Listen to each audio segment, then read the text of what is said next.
kui me räägime strateegiast, siis räägime sellest pärast lähemalt, aga üldiselt strateegiatega on niimoodi, et minu jaoks personaalselt on kõige tähtsam, et inimkonnal läheks järjest parem.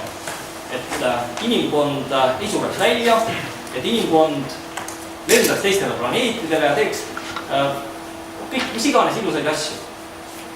Ja sellest võtmest alates ma mõtlen, et kuidas siis minu organisatsioon toetab selliseid globaalseid inimkonna ees seisvate väljakutsete lahendamist.